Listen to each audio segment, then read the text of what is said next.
Welcome to Recalculating America, a program dedicated to small business in America.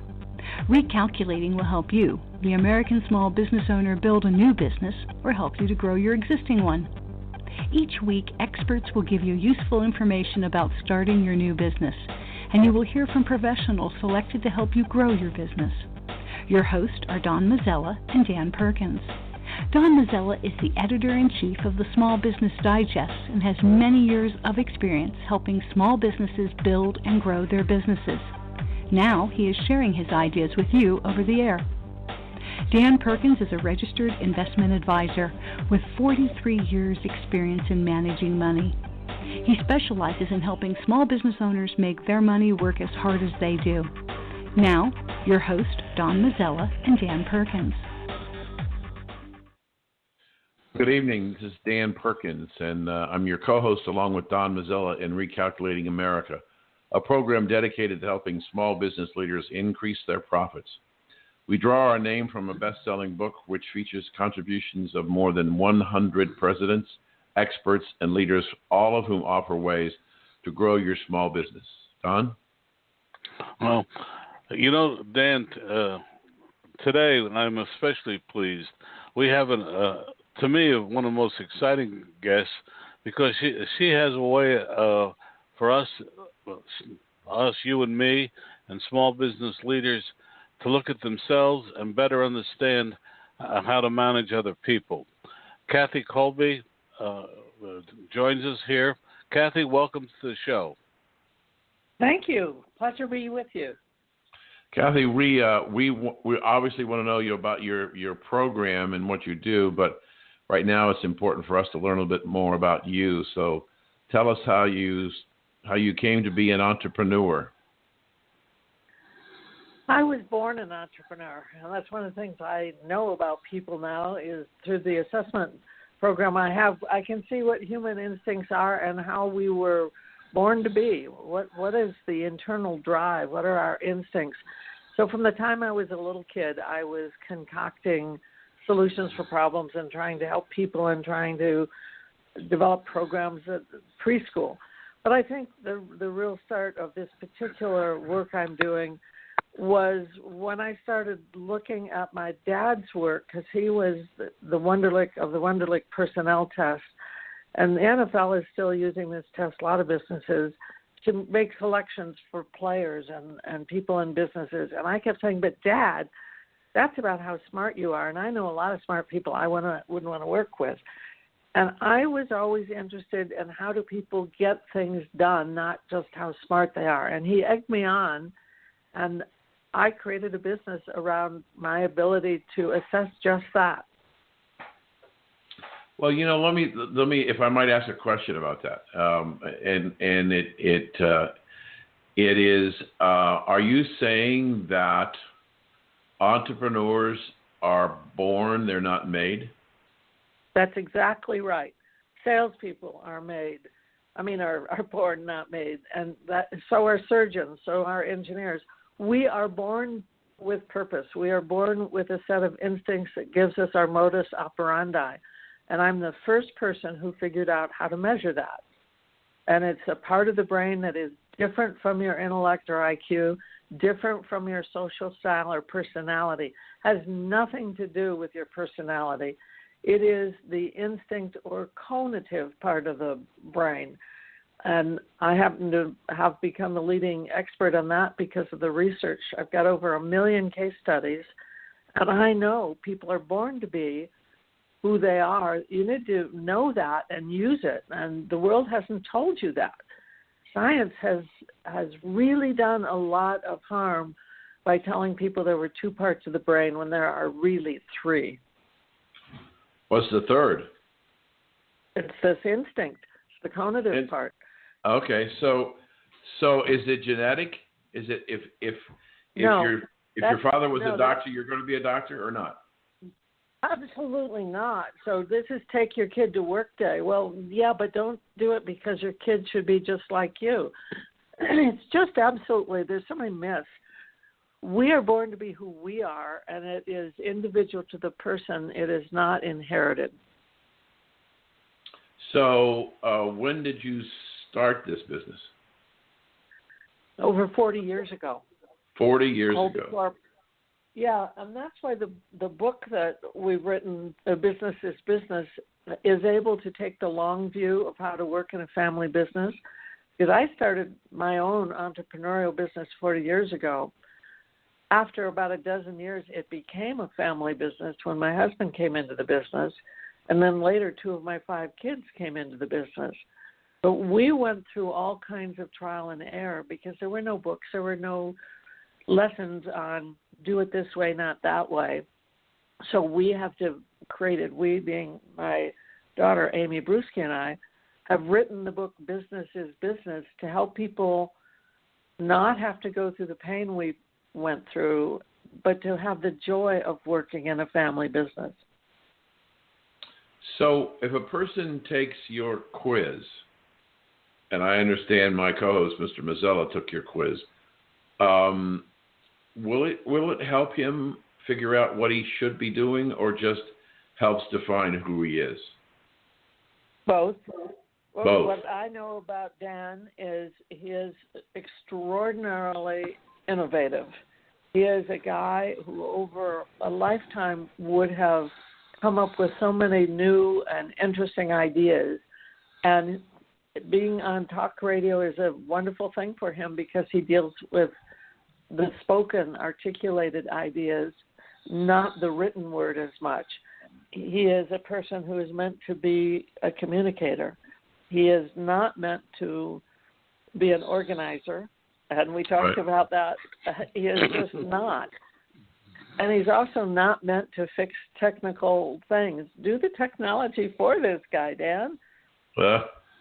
Well, interesting. You have no idea, Kathy, how right you are. Yes. Yeah. It's we are from 2 different schools. It's interesting that you're somewhat suggesting that perhaps he will be better at the spoken word than the written word, yet he spent all of his life as a written journalist. Oh, but the way he writes is not the way a researcher writes. He writes off the top of his head, and he talk writes. So he hears the words in his head, right, Dan? Or Don? And you write it. You're very fluent in the way you write. You don't do a lot of research. You write off the top of your head. You are so right. You know, I've written several books. I've ghostwritten, and that was an observation you made that I never really owned until you made it to me, and it's so true. Your analysis hit home so close. Tell them also about in terms of what kind of a spouse I should have and do have. Well, I always say there's no right or wrong to a spouse in terms of if you love them, marry them, that's great, but don't try to change them because who you are instinctively, your modus operandi or MO does not change. So if your wife tried to organize you, that would be the end of it. I mean, you'd be fighting all day long. You would be far better off to have a wife who does the organizing. Now, we don't say there's a perfect fit between this MO and that. We say, whoever you fall in love with, that should be the first thing. Here's how you deal with them. You give them the freedom to be themselves. You have a sense of humor about what neither of you does well. So if neither of you is good at fixing technology, you can laugh about it and bring someone in to help you. So you don't try to change the person. You respect who they are. You give them that freedom, and you expect the same in return. Let me ask. Go ahead, Don. I could talk all day about it because Kathy and I were on another program yesterday, and I've been thinking about this for 24 hours, and it's amazing how she has put everything a nail on this so thoroughly. My wife does not try to change me. That's perhaps the secret of our marriage of 30-odd years. It's she has learned to accept idiosyncrasies, and we are so totally different. It's not even funny. So, Kathy, let me ask you a question away from Mr. Mazzella. There seems to be, I saw recently a report that talks about millennials and in the workforce. And this particular person was suggesting that millennials will change jobs about every 3 years. And I'm wondering if that is a function of lack of fulfillment, short attention span, they're in the wrong job. But why do you think that the millennials seem to be very restless? Well, whoever wrote that hadn't done very good research or was trying to make a mountain out of a molehill, because that's not very different from generations before them. And the last time that people had stable jobs was in a recession, when that's what they had to do because there weren't other jobs available. But for decades, over 70% of human beings working in America have hated their jobs. 70% of our workers 70%. hate their jobs. I just want to make sure I want to make sure I heard that correctly. You're saying that 70% of the people in America hate their jobs? Yes.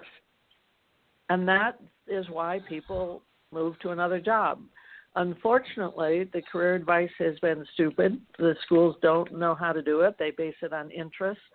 Just because you love animals, don't try to go work with animals, because you may not have the modus operandi, the MO, to do the kinds of jobs that deal with animals. Have an animal and love it, but maybe there are no jobs in that for you.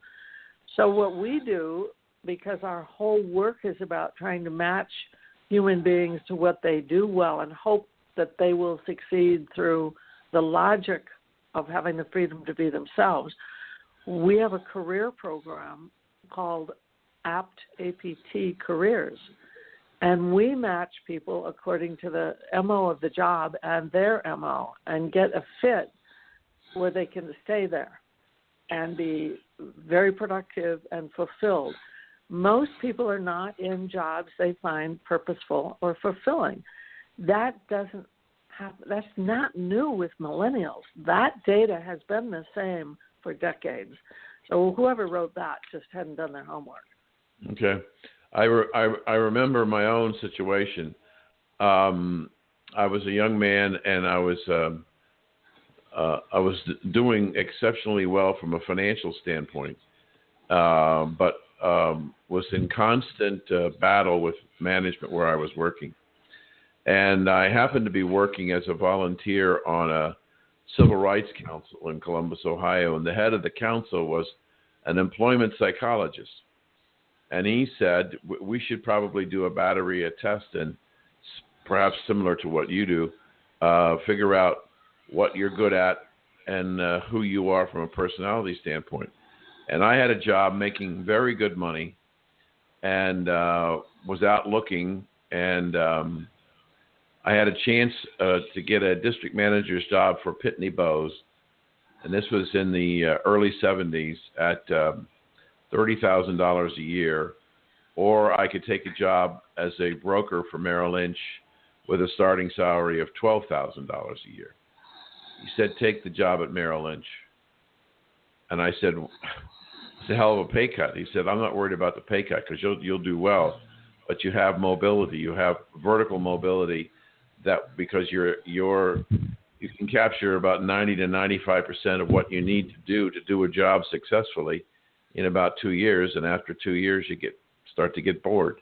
So maybe I was a precursor of that attitude, or a good example of it. But I also found that I've been working for myself for the last 30 years, and while I've reinvented myself many times in that 30 years, I think I'm the happiest I've ever been working for myself.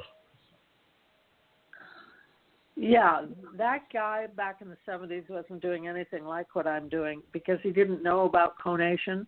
He didn't know about human instincts. There was no way to measure them. So he was doing it based on your personality. And I will tell you that that's a sinkhole.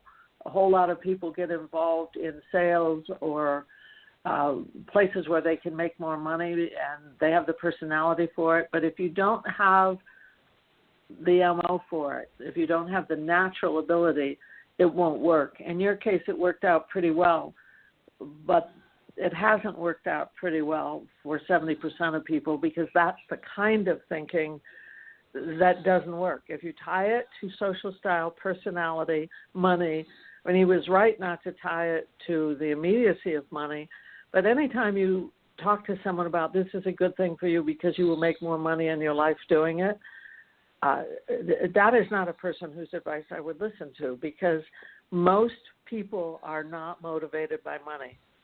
That is, it's third or fourth on the list of what people really care about in their lives.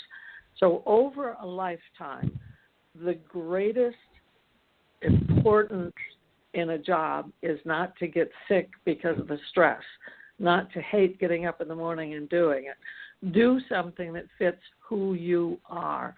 As it happened, you're right. You got into something that is who you are, and you're thriving. Because, yes, you're now doing something that fits you. And I think that's exactly what we can say of Don. He's found something that fits him. It's important, and in my work, I strive every single day to help people find that freedom to be who they are. We have to fight the system, the schools, the science. I am fighting our entire infrastructure about stop telling people to do what fits their personality, what will make them more money. Stop telling people how to run a business just according to the numbers. If you want to succeed in a family business, you've got so many myths to overcome. The whole thing about the lineage in the family, the myth about the oldest son should become the leader, that's just not true. The youngest child can be as much a leader as the older. We have myths by gender, age, race. We had a lot to overcome. In your case, where some of your children got involved and others did not, did that create any hard feelings within the children themselves? Well, quite the opposite. What I've said to all 5 kids is it's important for you to find your life's work. You don't have to come in the family business. Often in a family business, it's a loyalty test. You're supposed to go to school and learn how to do what we need you to do and come back and do it for the sake of the family. We've said, no, you find out what you need to do. And if it works in the business, fine. But we've said to each and every kid, get your education, go get a job, find out who you are, and only after you've succeeded somewhere else should you come back and think about working in the family business. So go to school, get a job someplace else, and if you've succeeded there, then come back to the family business. Don't go to the family business right out of college? That's exactly right. That's one of the tips in Business is Business. And another one is don't come to work for the family because you think you owe it to the family. That's dreadful. Come because you would love being there and have a role where you can thrive and help the business thrive. But it's got to be a win-win. Kathy? Yeah. I'd like to jump in. And it's interesting. Many companies, smaller companies, the children do not want to follow the parents into the business. In fact, there are more businesses for sale today than any time in the last 20 years. How do you explain that, and why do you think that's happening? Because of some of the failures we make in the way we teach kids. First of all, for a kid to come into the business, they should come in. Today is bring your kids to work day, and it's such a phony baloney thing. Come to work and we'll play games and you can color pictures and we'll give you a little lecture. No, when you come as my kid to my company, when you're my kid from the time, or my grandkids, come and work. Come and do something. Come and be productive and find out if you enjoy the work. Don't watch us work or learn how we work. you see how you fit in. And the key is then to let them find out whether there's a role for them where they could thrive. It's not a matter of, we need a bookkeeper, so come on, honey, come keep the books for us. And by the way, the honey is almost always a girl because we think females are better bookkeepers. There's no data that proves that. Our data says there's no gender differences in the MOs. So get rid of those stereotypes and fit the role for each kid to who they are and what they do best. Let them explore. Let them try different jobs when they're little, when they're young, as interns. And then when they come back into work, they will have a sense of, I could be really good at being a salesman in this company, or I could be really good at doing the books. But have them in the right role. You know, Dan, can I just go a little further? I interviewed Mario Puzo many years ago, and about his book, about his books. But one of the things he pointed out about The Godfather was that really it's a family business, and the best guy eventually won. Came in and ran it the way it should be run.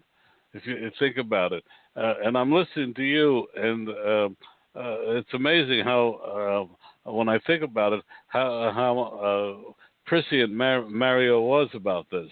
Do you want to comment on that? Yeah, I use that as an example in the book. In Business is Business, we talk about the mafia, we talk about royalty and how screwed up that is. But look at a circus. When you're in a circus family, it doesn't mean that you have to be a tightrope walker. It means maybe that's the family thing. That's what a lot of people in the family do. But there will be family members who are better at dog training, who are better at dealing with some other part of the circus. Doesn't mean you can't be in the circus, but the role you play will be different. And if you try to make everybody do the same things, that's when you have horrific accidents. That's when you fail.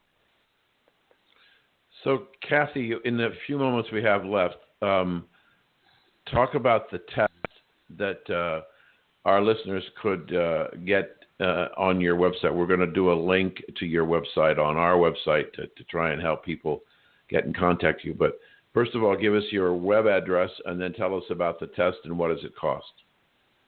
The web address is just kolbe.com. It's KOLBE.com.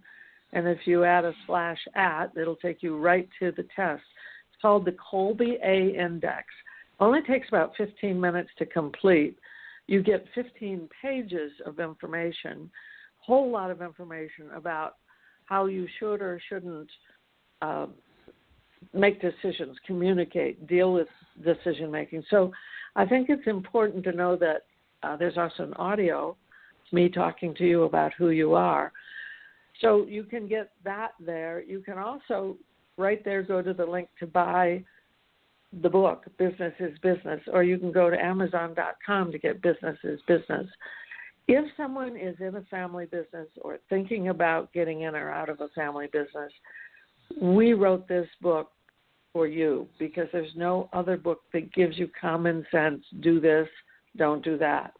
I wrote the Kolbe Index so that every human being could avoid the stress of getting in the wrong job, could avoid being told by other people what to do. So these are things that I'm passionate about. The world needs to know this stuff. So at the very least, go to kolbe.com and open your eyes to who you are and be able to tell people, get off my case, look at this, this is me. And is there a charge for the test? Oh, sure. Eventually I have to be paid for what I do. So, yeah, it's a $49 fee to take the index. Okay, super. Anything else, Don? Oh, yes, Kathy. Well, for one thing, I heartily endorse the test, if you haven't heard that. But also, is this also valuable for people who don't have a family business and who are in transition or whatever? What other value? The index is being used in education to help students figure out how to do a better job studying. It's used to help people figure out careers. It's used in relationships. You'll see there's a whole relationship version of it. There's a version for youth. I believe that just as we should know our blood type, we should know our MO. But Okay, can I ask Kathy. you, Go ahead. Dan, I want to ask one more question, which follows up on yours on the young people. I'm trying to determine, because I often teach, is there really a fundamental difference between this the generation that came of age, first 2 decades of this century, and other generations? In your opinion, I'm so Kathy? glad you asked that. Our research shows no. Humankind, I've been doing this for 40 years, and we have data that shows, first of all, individuals don't change. Test, retest, you're the same after 25 years, you will be after 50. Generations don't change in terms of MOs. We are the same over the 40 years I've been testing in terms of generation by generation. What's different is the culture, the attitude. The millennials have a different attitude, not a different MO. Okay. Kathy, we want to thank you for an interesting discussion, and we'll put a link to your website and encourage our listeners to go take the test and get your book. And thank you for your 40 years of service to mankind, and hopefully we'll talk to you again soon. Thanks for being on the show. You're so welcome. Thanks. Well, now we have to have a word from our sponsor, and we'll be right back after this. Don't let hackers get your data. Email is insecure and can't handle large files. Instead, use Biscom's Secure File Transfer product. Military-grade security that's as easy to use as email, and it can handle attachments of any size. Visit Biscom.com for your free trial and make sure your private communications stay private. That's BISCOM.com.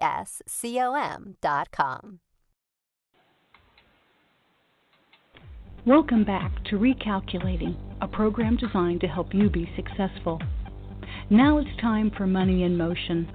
Dan Perkins is our resident expert in making the money you earn work as hard as you do. Here is Dan Perkins.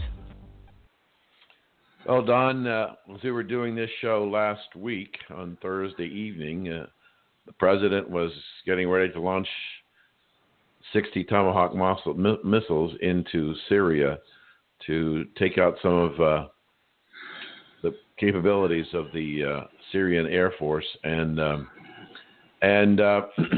generally was received as positive news as it relates to the news media and world leaders, that something was being done. At the same time, the UN was discussing what was going on and coming up with no solution to the problem. The equity markets, however, didn't like it as well as perhaps a lot of other people.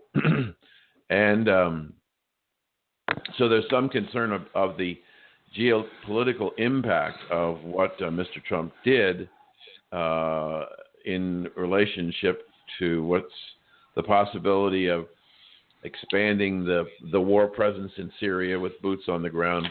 Gold is up dramatically, up $40-some an ounce. The Treasury market has seen a pretty good decline in interest rates from about 260 to about 232. And so now more and more people are concerned of where we headed on a foreign policy standpoint. And the markets around the world are unsure whether we're going to have some kind of a conflict somewhere in the world. Now Korea is percolating, and there's some movement of the Chinese. They've moved 150,000 troops to the Korean border. Whether they'll do anything about it and deal with Kim or not, I don't know. I do believe that this gentleman is not logical. He's not making decisions, looking at the overall impact of what he's doing on his country and other countries in the world. It wouldn't surprise me that at some point in time he launches missiles towards Japan, South Korea, Philippines, and perhaps even Hawaii. I think most of them will have a reasonable shot at being shot down. But then if he launches the missiles and we shoot him down, then what does the world do in terms of his aggression? So it's a very disquieting thing. There are concerns that perhaps the geopolitical problems will have an impact on the economy. I did see a similar report that you talked about a few moments ago with our other guest of the number of small businesses up for sale is dramatic. But the other piece of that is that prices for the sale of small businesses seems to be rising quite rapidly. I still think there is a great interest in Americans wanting to be independent themselves, create small businesses, which is what this program's about. But right now, it's a little uncertain, more uncertain than it was at the beginning of Trump's administration. So I expect the volatility is going to continue. Interest rates could maybe fall, even though the Fed wants to raise rates.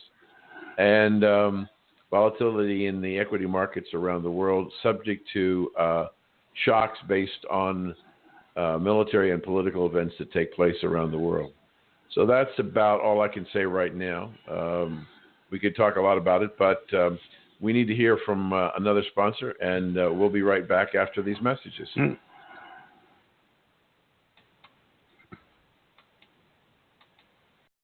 Hate your old fax machine? You can now fax through email. Simply write an email, attach the document, and send. Works with all major email providers.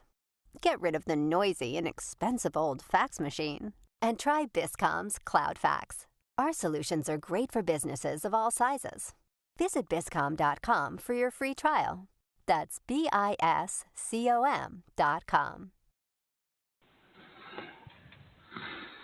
Okay, we're back after the break. We have another guest. Randy Redberg is a managing member of Experts Exchange. And Randy, welcome to the show. Thank you. Thank you for having me on. Sure. It's our tradition here of Recalculating America to ask the guest to tell us a little bit about yourself and how did you get involved in Expert Exchange? Sure. So I've owned the company now for about 16 years. I purchased it through a J.P. Morgan was the venture capital group that actually was the majority member of it when I purchased it from them, actually during the whole dot-com failure. And so I was fortunate enough, I was doing some consulting work for them prior to that on Experts Exchange and saw the potential, I thought, in the community. And it was just a fortunate series of events, I guess, that led me to purchasing the intellectual property and the soft and hard assets of that company, and then we basically started growing the community from there. So, when you took over the company, how big was it? The company at that time was about just under, they had about 500,000 members, I would say, but they had never been profitable to that point. They were still trying to figure out a revenue model at that point. So, and then they were having a lot of issues with their code base. They had tried to do some things, and it was a time when developers and people in general that were new to the internet were just in high demand. So salaries were extremely high, and it was hard to find quality people. And so I think there was just a series of things that led to their kind of that whole market for them just coming to an end and them saying that's enough. We're not in this business anymore. So, what did you see as you were looking to thinking about buying the company? What did you see that other people missed, and were you correct in your guess? I think what I saw, because I was able to see, because the site at that time was very unstable, but I could see the logs as soon as the site would come back online, how many people were waiting to just get back into it. So I guess I saw a passion there, even though people were angry and really upset that the site was constantly going down.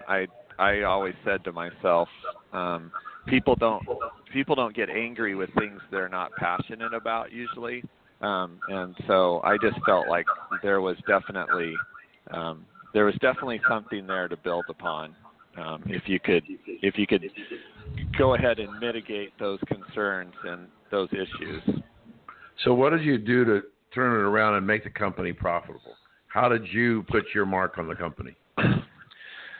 Well, basically what we did, we came in, and once we realized, okay, either we can try to go the advertising route, which takes a lot of impressions to make that work, or we can try to figure out where the value is and become a subscription model, and that's what we did. We went the route of being a premium subscriber base, so for our solutions. So what's happened to your company over the last 14 years? Well, a lot of growth with our solutions. I think we're up over 4 million solutions. To date, we have about 500,000 active members.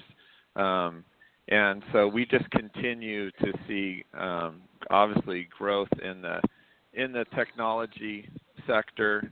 Things are getting more and more complicated. Companies are asking their employees to do more and more, and so we just continue to see growth in that area.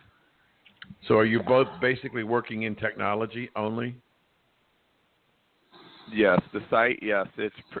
Yes, we're only in technology topic areas for companies, yeah. Dan, can I jump in? Since Randy, my question is exactly what does Experts Exchange do and solve customer problems? So what we've done, we're a collaboration platform, and really what we do is put people that are like-minded together to solve technology issues. So most of the time, I would say it's people that are I would say they're more like colleagues than saying there's an expert and somebody doesn't know anything. I would say most of the time the person asking the question or looking for help is usually highly knowledgeable in their area. They're just stuck for some reason, and so what we do is we figured that there's a lot of people out there, and we figured out how to put people together that either have experienced that solution or know something maybe in a different way about that problem or whatever they're dealing with like on a database solution or something. So really what we do is put people together, but most of the people come in where they learn is they look through our database of knowledge that we have, and they can read past solutions, see how they were solved, and so that's really how Experts Exchange has helped a lot of people with their technology issues. Randy, how can a small business benefit from you, and what can you do for them? Well, small businesses, obviously, it's increasingly important to manage your IT department, regardless of how big you are, between security issues and different things like that with your customers. So really what we provide is letting somebody that is a small company have access to, I would say, some very high-level people that you probably wouldn't be able to for sure afford on a full-time basis, and even bringing them in as a consultant, where they might cost, upwards of $250 an hour. You can basically come in for a very small fee and have access to some of the brightest people in the world that are very well versed in a lot of technologies that they're using, such as Microsoft Access or different database, Oracle database solutions, things like that. So are the people that are in your exchange, the professionals, are they entrepreneurs themselves? Most of them, some are, but most of them, what we find, they either work for a company and they're employed and they really enjoy giving back and helping other people. And they just enjoy, it helps them most of the time when we talk to people and ask them, why do you come and help people? We just want to know. It helps them if you can teach somebody. You obviously you start to grasp and have a better understanding of what you're doing, and so I think people just enjoy helping people, and they find that it actually increases their knowledge as well because they're challenged at the same time. What does it cost for somebody to avail themselves of your services? The monthly fee starts at it's $9.95 a month. Really? Well, Randy, let me give you a real world example that we're dealing with. Okay. We have a database of over 7 million records of various small businesses over the years, and one of the things we have to do is bring it up to date. Is this how your people would help help us?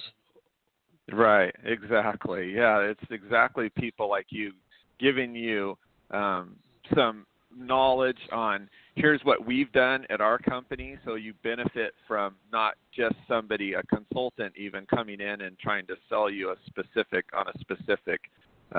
piece of software or hardware to do that, but you actually get people that it's like, we've actually done this, and this is where, we've run into problems. These are things you need to look out for, and this was the best solution for us. So, you would definitely benefit from asking a question or even looking through our knowledge base for solutions. And the good thing is, most of the time, if you see a solution that's very similar to yours, you can just open that question back up and ask the people that participated in that question, the experts.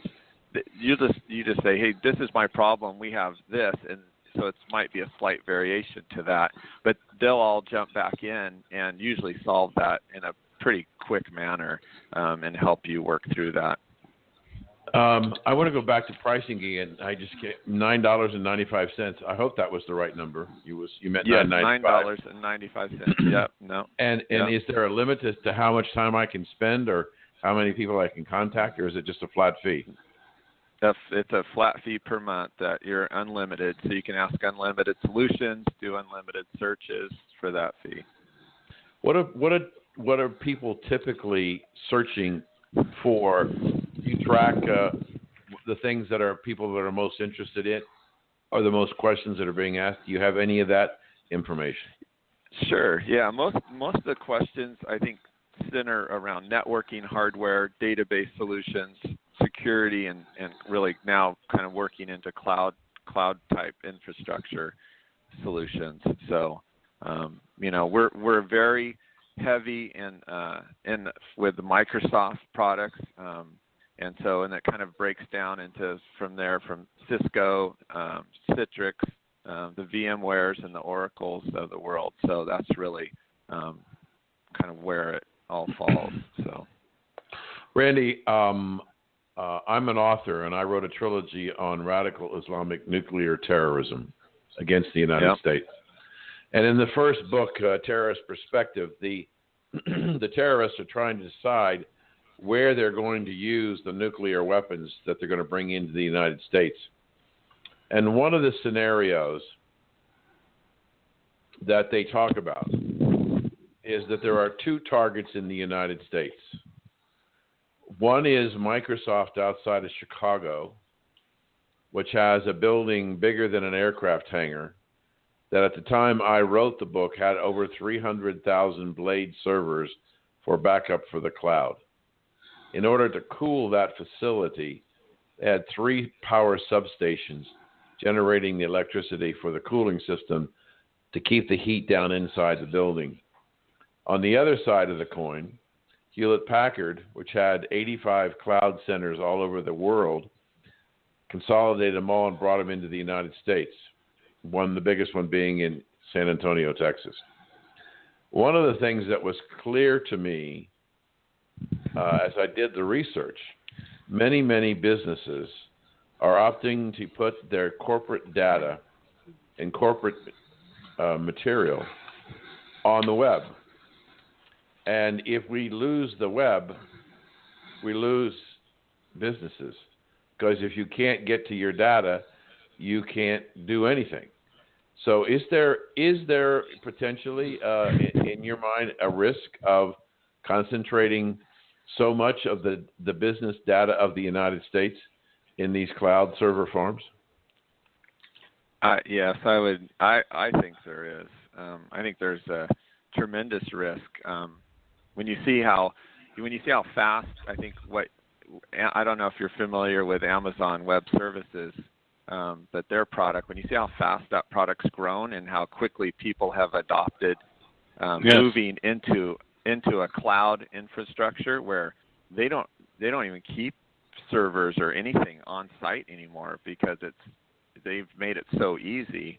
A few weeks ago, you saw when they had a little hiccup, it took down a lot of big companies quickly, and people were scrambling to figure out what to do. So,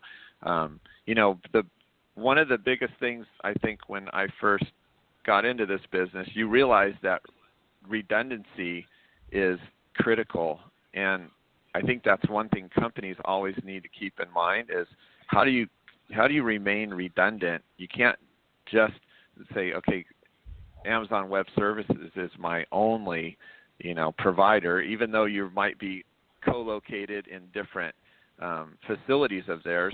There is still hardware that is very vulnerable to something like that, an attack. And so always thinking about that, how do you keep maybe still your data on site so that at some point you could bring it back up and spin it back up if you had to, I think is pretty critical. The problem is data that grows and gets so big, it's really hard to manage. And I think all companies are facing that. But with you saying that, I think our real vulnerability in terrorism is really from an intellectual and an IT side of terrorism. I think that's how the U.S. would probably be taken down. That has the most risk is through technology. Yeah, but I look at it, give you a comparison, an analogy. You go out and buy an electric car, and you take it home, and you plug it in, and you're thinking, boy, I'm really being responsible. I'm using electrical power. But when you plug it into the wall, you don't ask yourself, where does the source of the electricity come from? It comes from either a coal-fired or a natural gas or nuclear power plant that's generating the electricity. The point that I'm trying to make is that it's certainly possible with all the hacking that we're seeing in the technology. What I'm suggesting is that the grid is vulnerable, and if we lose the power to preserve the servers and the backup, we can lose the entire net, and our information is gone, and it wasn't a hack. It was a lack of electrical power to cool it. Now, because I wrote the book and believe that that's a problem, I use external hard drives to store all of my data every day. And a terabyte storage disk, which is a huge amount of data, and we're dealing with small businesses here, but most of the time we're not dealing with big corporations. There's backup technology out there that you can store on one of these backup devices, all of your information, without putting it on the web. Do you see that as a good idea? Yeah, absolutely. Especially with how cheap you can buy storage, just like you said. I think you can purchase a 4 terabyte hard drive for less than $100 now. I mean, it's unbelievable how cheap storage has been. So I think it really comes down to good practices and understanding, just like you said, whether it's a power outage that someone's figured out how to cut power to a major facility, or even if you can still, that facility could still become inactive if somebody came in and hacked it, and they could still shut it down. I think there's multiple ways that a facility could actually be rendered ineffective for a while. But obviously, if somebody did something catastrophic to a power facility, I mean, you're down for potentially a year, I mean, or more until that infrastructure is rebuilt, or rerouted. So, but yes, I would definitely agree that you need to be backing up everything that you find critical to your company. Now, in a few moments, Dan, I want to move. Go ahead. Interrupt 1 second because I have an email across. Randy, what is your website? It's experts-exchange.com. Thank you. Yeah. Go ahead. That's it. Please continue. You're doing such a great job. I want to ask about what, if any, you're hearing. I mean, it would seem to me, since you get to see what kind of things people are searching on your exchange, and with 500,000 members, you could probably collect a lot of data. Where does cybersecurity in general, concern about hacking and ransom and things like that, where does that fit in the order of concern of your customers? I think what we're seeing, it's definitely a concern. It's not as you don't see the searches as high as you would think they would be. I think maybe we're not as I think we're a little bit numb to thinking that it's going to happen to us and your company until it actually does happen. And I think we understand, and we're really starting to focus around security because we think and believe that it's probably the most important thing you need to be thinking about. But you still do not see it in the searches. It's probably around, it ranks in our site about 10th on the list, and I would say it only consumes between 5 and 10% of our searches is based around security. Wow. And you think it should be higher? I think it should be higher because I think people are they get caught up and they're focused around what's happening right now and what their problems are, instead of looking out and saying how do we protect ourselves? How do we make sure that we are keeping not only our customers safe, but also all of our data and everything that our business that we're building. I mean, just for instance, just like you said you have a database of millions of users.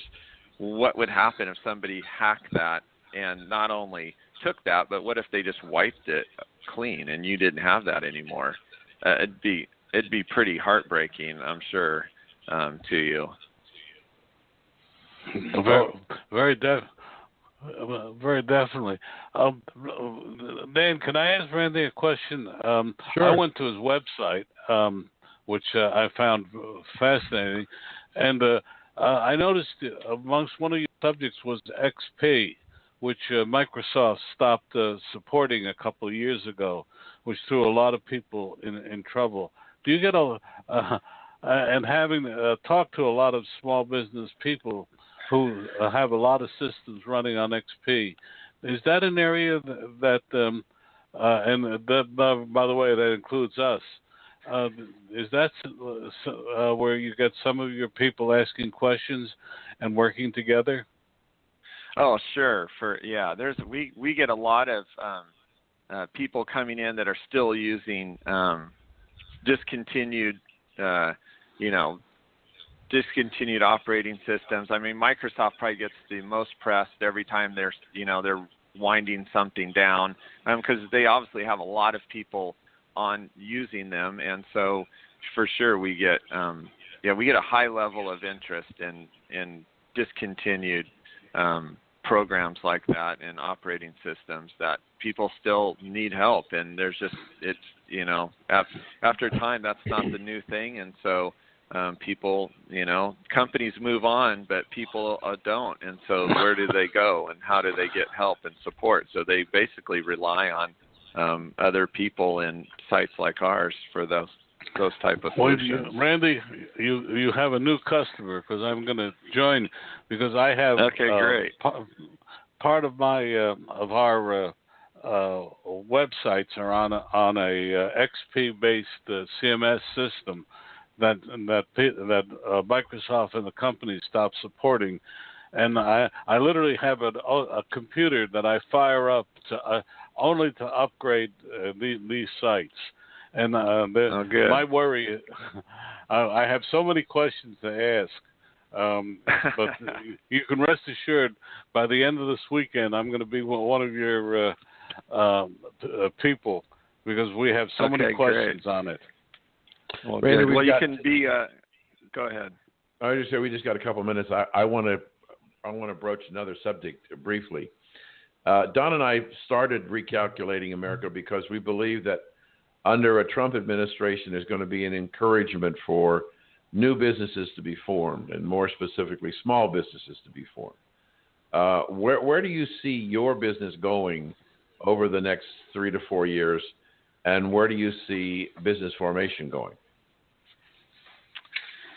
Well, to start with the first question, our business, I see continuing to grow if we can continue to provide value to people that are looking for resources in the technology sector. And we really include course learning, people learning new languages. I wrote an article on a while back saying, the most important language I think you could teach your child would be a programming language.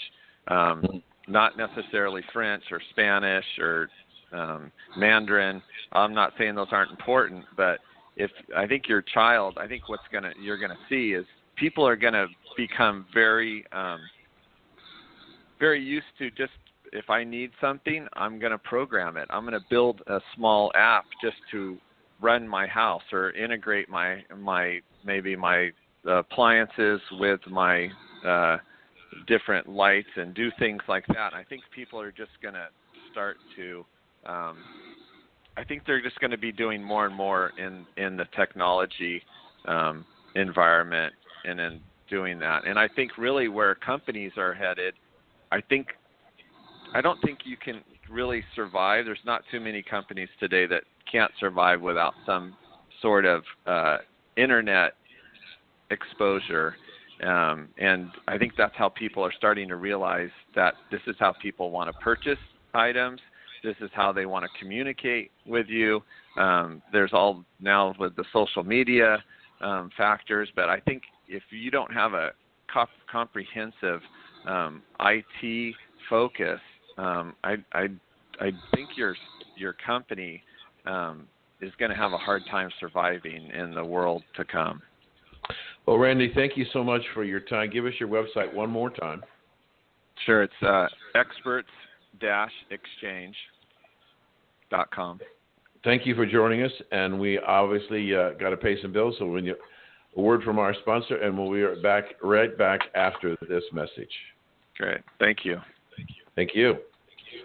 Don't let hackers get your data. Email is insecure and can't handle large files. Instead, use Biscom's Secure File Transfer product. Military-grade security that's as easy to use as email, and it can handle attachments of any size. Visit Biscom.com for your free trial and make sure your private communications stay private. That's BISCOM.com. Thank you for joining us on Recalculating. We hope the information you received on today's show was helpful to you in starting and growing your business. Please go to our website, recalculating.biz, for past shows and special offers. And until next time, remember, if you grow, we grow. Join us next week for more helpful ideas to make your business a great success.